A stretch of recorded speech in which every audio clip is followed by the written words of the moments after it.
Irmãos, graça e paz. Irmãos, nós vamos dedicar esse mês a esse tema: vivendo submissos à voz de Deus.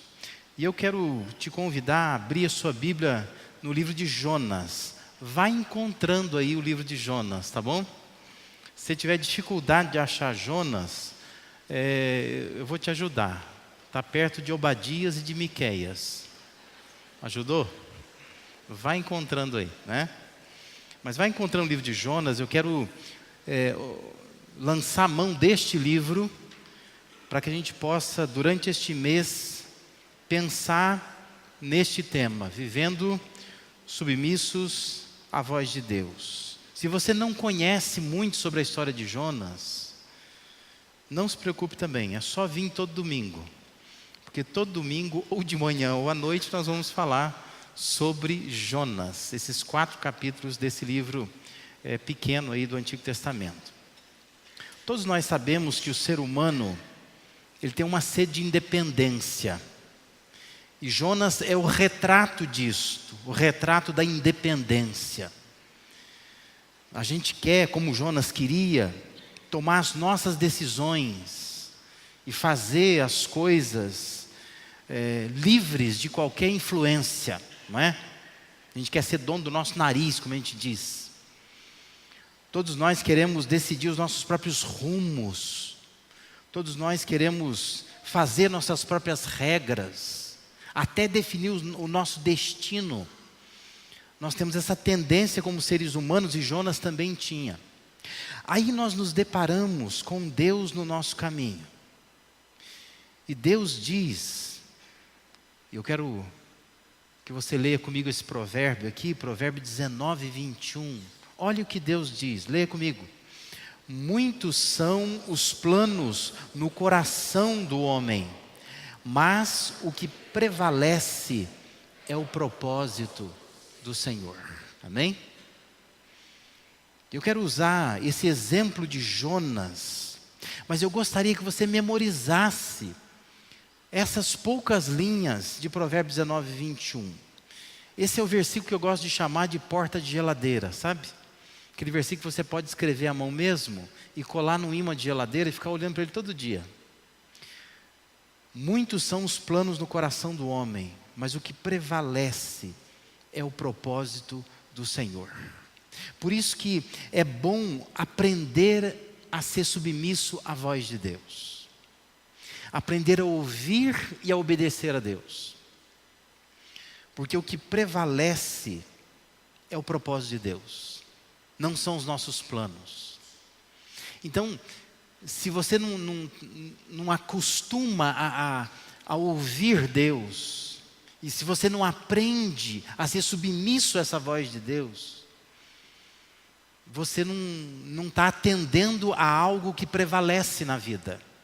Porque o que vai prevalecer é o propósito do Senhor, é isso que o provérbio está dizendo. Se você encontrou aí na sua Bíblia Jonas, capítulo 1, eu quero ler apenas o versículo 1 e 2 do capítulo 1 de Jonas, e depois nós vamos para o capítulo 3, nós vamos ler os versículos 1 e 2 também. Você vai perceber a semelhança entre eles. Jonas 1, versos 1 e 2, diz assim: a palavra do Senhor veio a Jonas, filho de Amitai, com esta ordem: vá depressa à grande cidade de Nínive e pregue contra ela, porque a sua maldade subiu até a minha presença. Aí o capítulo 3, versículos 1 e 2, dizem assim: a palavra do Senhor veio a Jonas pela segunda vez, com esta ordem: vá à grande cidade de Nínive e pregue contra ela a mensagem que eu vou dar a você. Por que Deus ele insiste em convencer Jonas a pregar em Nínive? É uma coisa que me intriga. Porque o que Deus faz, ele praticamente persegue Jonas. E eu me ponho a pensar, estava faltando homens? Estava faltando profetas? Não havia a quem Deus pudesse desafiar, já que Jonas não quer? E a gente tem muito essa coisa de dizer, a gente precisa respeitar a vontade do outro, não é? Por que Deus não respeita a vontade de Jonas? Se a gente diz assim, Jonas, ele é teimoso e foge da tarefa que Deus tinha para ele, da voz de Deus, da responsabilidade que Deus quer confiar nas mãos dele, a gente também pode dizer que Deus é teimoso. Porque no mesmo nível que o Jonas teima, Deus também teima. Ele diz, vai, Jonas diz, vou, mas vou para longe, não vou para onde o senhor quer. E Deus é teimoso, vai lá e diz, vai, e fica atrás dele. E o intrigante é por quê?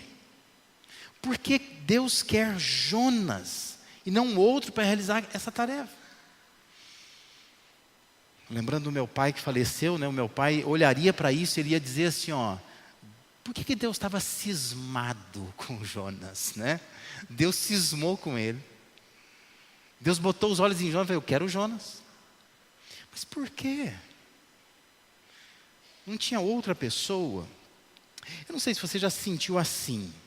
Deus fala com você, você finge que não ouve, ou às vezes você ouve e foge. Mas aí o tempo passa, acontecem outras coisas, de repente Deus volta, Deus fala com você, e você foge.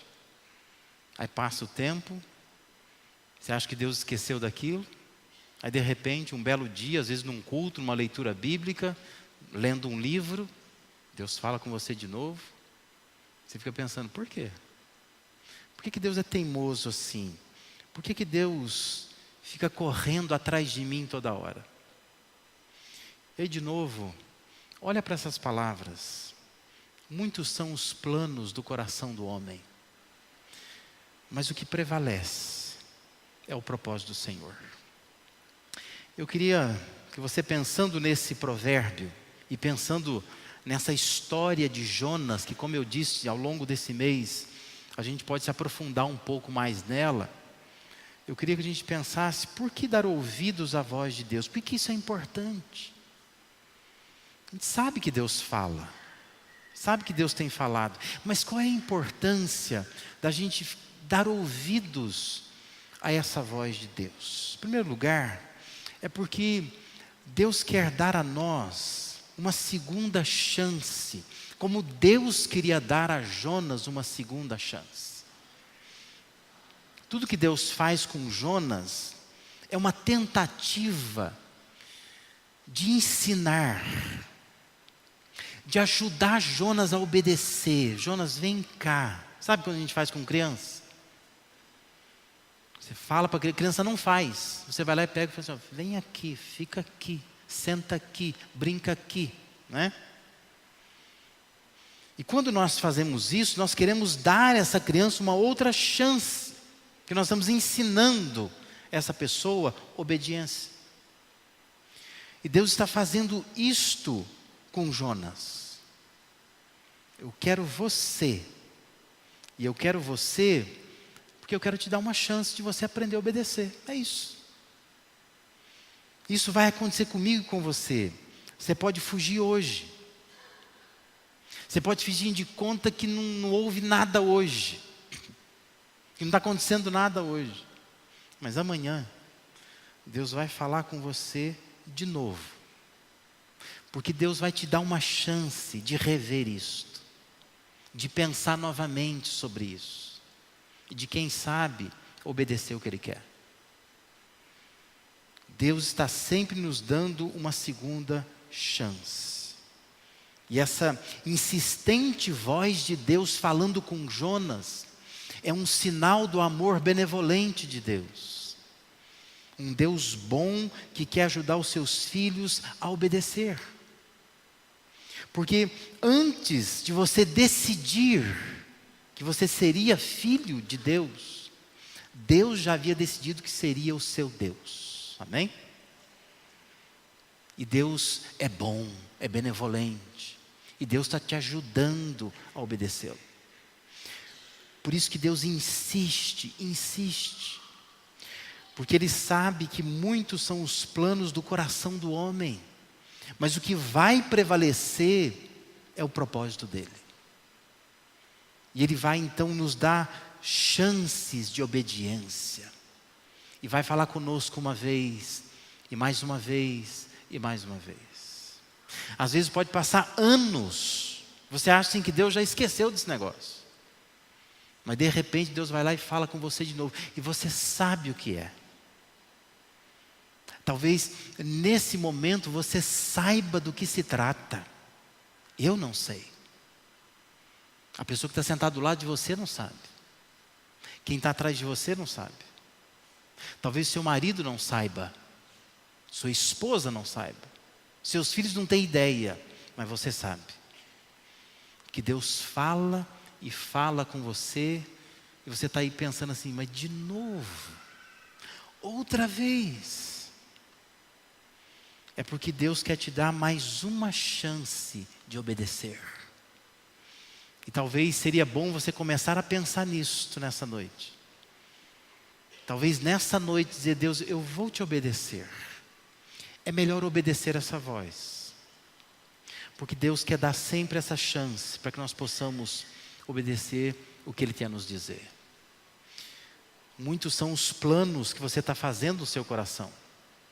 Mas o que vai prevalecer é o propósito do Senhor. Jonas tinha planos para a sua vida. Ele queria ir para um outro lugar. Mas quando você lê a história de Jonas, você vê que no final, o que prevaleceu foi o propósito do Senhor. Você vai ter que fazer o que Deus quer da tua vida. É melhor não ser rebelde a essa voz de Deus.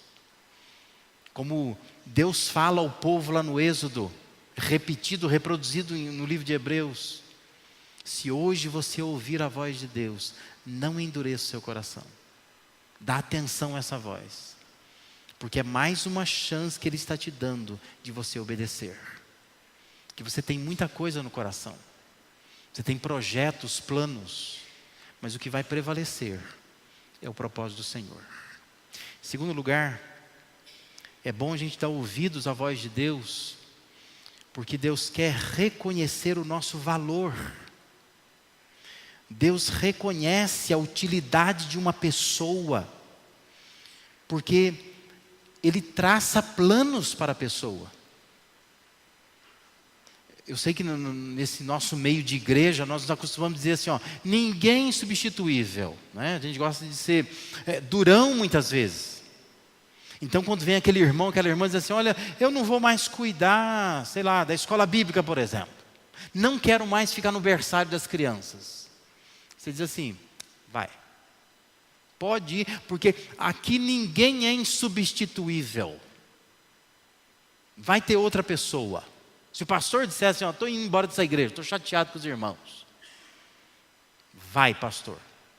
Porque aqui ninguém é insubstituível. A gente fala assim, não é? Você já deve ter dito isso para alguém. Você deve ter pensado isso. Ninguém é insubstituível. Mas quando você olha para o livro de Jonas e para outras histórias, essa tese cai, sabia? Porque para Deus, Jonas era insubstituível. Não tem outro. É você. Eu fico temendo que às vezes Deus pode estar fazendo isso comigo. Há ocasiões, há tarefas que Deus pode dizer assim, eu não quero o outro, eu quero você. E você fica intrigado com isso. Talvez você esteja, por exemplo, orando assim, Deus, o Senhor sabe que tem um familiar meu, alguém na minha família, que eu queria tanto que se salvasse, que conhecesse o teu evangelho. Manda alguém que venha pregar, alguém, um homem de Deus, uma mulher de Deus. E Deus diz assim, não, é você mesmo. Mas não podia ser outra pessoa. É você mesmo. Hoje de manhã nós estávamos no velório lá, né? E é interessante, porque você vê algumas pessoas praticamente montando armadilha para incrédulo, não é? Então, assim, a hora que você vai começar ali um culto fúnebre, você vai falar uma palavra e tudo mais, né? Aí você vê que a pessoa vai pegando o parente dela e vai trazendo assim, né? Vamos ali. Né? Está acontecendo um negócio ali, mas na verdade ele quer que a pessoa ouça, porque ela acha que aquele é o momento. E aquela pessoa que está falando é a pessoa que será usada. E ela acha que todo o papel dela é dar essa puxadinha na pessoa, né? Montar uma arapuca, alguma coisa desse tipo. Mas entenda, muitas vezes Deus vai olhar para você e vai dizer assim, ó, você é insubstituível. Eu quero que você faça isso. Eu quero que você entre nesse negócio. Foi assim com Jonas, foi assim com Moisés, foi assim com Jeremias. Deus não queria outro. Aliás, o diálogo de Deus com Moisés é interessantíssimo, não é? Já leu lá em Êxodo? Quando Deus chama Moisés, Moisés diz assim, Senhor, eu estou com um problema na fala. Senhor, olha, o Senhor podia mandar outro. Manda quem hás de enviar, menos a mim. Estou cheio de problema, não tenho como atender isso agora. Aí Deus fala para Moisés, sabe que você tem razão? Então vamos fazer assim, vai você. Pô, mas eu não entendi, né? Porque eu falei que eu tenho problema, eu falei que eu não quero ir, não estou disposto. Deus diz assim, tudo bem, mas eu quero você, vai. E Deus insiste com Moisés e diz, eu quero você e acabou, não tem conversa. Então talvez você esteja aqui nesta noite, lutando com Deus, e Deus está dizendo para você, meu querido, minha querida, é você, não é outro. Não adianta dar uma de espiritual, né? De começar a orar, o Senhor, manda alguém, envia alguém, me ajuda com alguém. E Deus vai dizer para você, eu queria que fosse você mesmo, você que vai, você que faz. É bom ouvir a voz de Deus, porque quando Deus faz isso, Ele está reconhecendo o nosso valor. Deus está vendo um valor em você que você não está vendo. Deus estava vendo um valor em Jonas que ele não estava vendo. Um valor em Moisés que Moisés não via. Em Jeremias que ele não via. E talvez pode acontecer isso comigo e acontecer com você. Me lembro quando lá atrás, isso foi 1988, quando a igreja que eu era membro e participava, começou a dizer assim, ó, você tem um chamado para o ministério. E eu resisti àquilo. Porque eu tinha uma profissão, eu era estabelecido financeiramente. E as pessoas diziam assim, olha, você deveria ir para o seminário, se preparar para ser pastor. E eu me lembro que eu comecei a fazer uma coisa que eu já disse para alguns irmãos aqui, né? Eu pegava assim, naquela época se usava muito, hoje não se usa tanto assim, o talão de cheques. Então, tinha esse momento dos dízimos na igreja. E eu olhava para o meu talão de cheques e pegava uma caneta e pensava assim, eu vou dobrar. E eu dava assim, o dobro do dízimo que eu tinha que dar. Mas sabe o que era aquilo? Era uma forma arrogante minha de dizer assim, Deus, olha para esse cheque. Eu sou muito mais útil do lado de cá do que do lado de lá. Coitado do pastor da igreja. O pastor da minha igreja tinha um Fusca cor de café com leite, ganhava 2 salários mínimos, e Deus estava me chamando para aquele negócio lá, eu falei, não quero esse negócio não, eu ganhava mais que ele, então eu fazia um cheque e falei assim, ô Senhor, eu vou ajudar os pastores, os missionários, eu vou contribuir. Me lembro de um ano, nessa época de carnaval, os jovens iam fazer um retiro, iam para uma outra cidade, começaram a fazer uma campanha, cantina, porque tinha que pagar o ônibus para ir para o retiro. Eu cheguei lá. Quanto é o ônibus? Aí me passaram o valor, deixa que eu pago. Mais um cheque, entreguei para os jovens, doação minha. Mas eu estava dizendo para Deus, Deus, olha que jovem que eu sou, contribuindo com tudo, eu sou muito mais útil do lado de cá. Ser pastor para quê? Mas Deus continuava dizendo assim, mas eu quero você. Eu empurrei um monte de gente na minha frente, sabia? Um monte de gente fazia, olha isso aqui, olha isso aqui. Eu apresentava para Deus alguns jovens. Olha esse menino, né? Propus ajudar meninos, né? Dizendo, olha, você não quer ir para o seminário, não? Eu vou te ajudar. Eu quero abençoar a sua vida, né? Mas de uma forma de eu dizer para Deus, Deus, eu não. Esse aqui, passa isso na frente. Até que um dia eu me quebrantei e reconheci, Deus não quer outra pessoa. Tem que ser eu mesmo. Porque em algumas situações, Deus quer reconhecer um valor que nós mesmos não vemos. A gente não vê, mas Deus vê. É bom ouvir a voz de Deus, porque Deus está reconhecendo um valor em você que você não está vendo. Às vezes você não se acha capaz, mas Deus está vendo que você tem capacidade, você pode. Basta obedecer à voz dele. Em terceiro e último lugar, é bom a gente dar ouvidos, dar atenção à voz de Deus, porque quando Deus faz isso, Ele quer desafiar a nossa própria vontade. A voz de Deus a Jonas dizia assim, vai depressa, vá para Nínive. As versões mais antigas do Almeida diz, dispõe-te, levanta-te. E Deus insiste nisso. E o verso 3 do capítulo 1 diz assim, mas Jonas fugiu da presença do Senhor, dirigindo-se para Tarsis.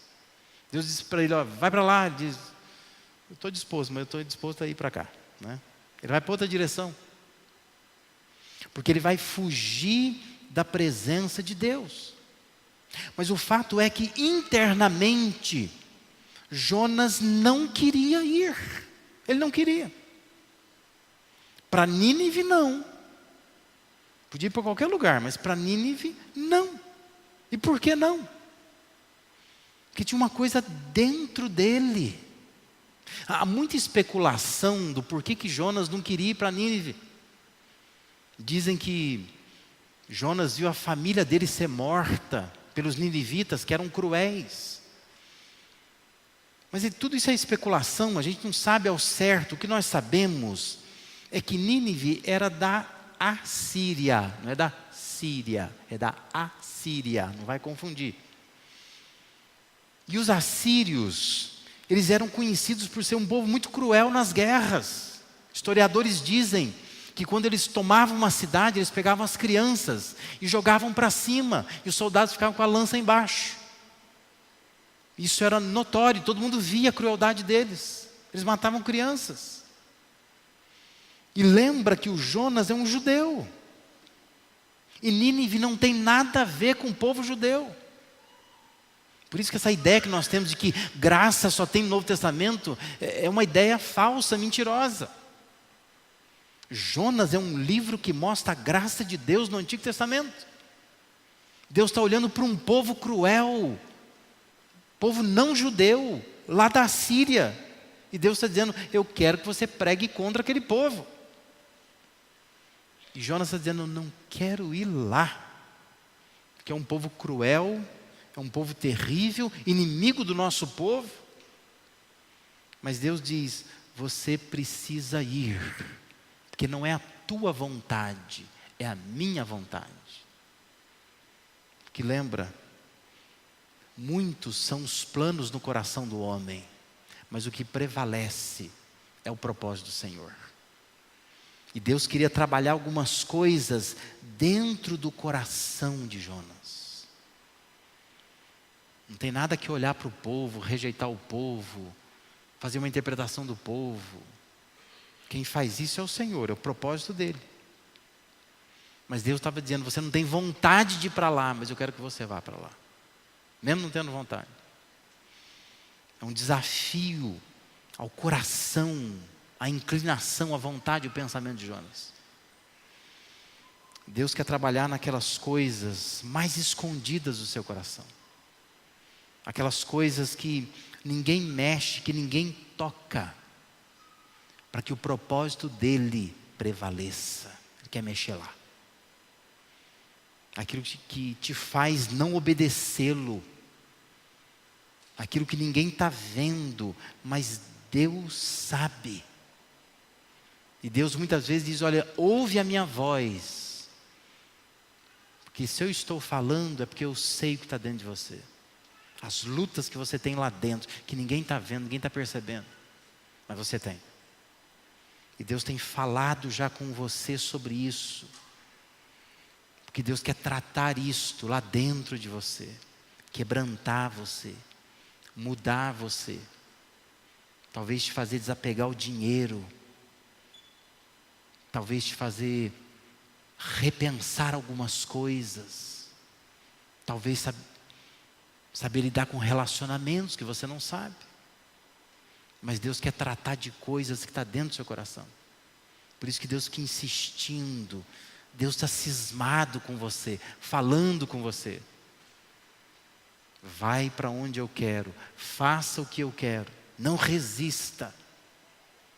Porque se você resistir, Deus vai insistir com você. Ele vai continuar perseguindo você. Porque Ele quer tratar alguma coisa dentro de você, porque Ele está confrontando a sua vontade, desafiando a sua vontade. Não é a sua vontade, é a vontade do Senhor. Fico pensando, quando a gente ouve tudo isso, o que Deus quer fazer conosco, a semelhança do que fez com Jonas? O que Deus quer com a gente? Deus quer que a gente tenha essa outra chance. Deus quer nos dar essa chance. Deus quer reconhecer o nosso valor, que às vezes nem a gente vê. Deus quer desafiar a nossa própria vontade. Às vezes nós não queremos, mas temos que trazer essa vontade em sacrifício na presença de Deus. O Senhor sabe que eu não quero, mas se Ele quer, é melhor a gente fazer assim. Porque muitos são os planos no nosso coração, mas o que vai prevalecer é o propósito do Senhor. Amém?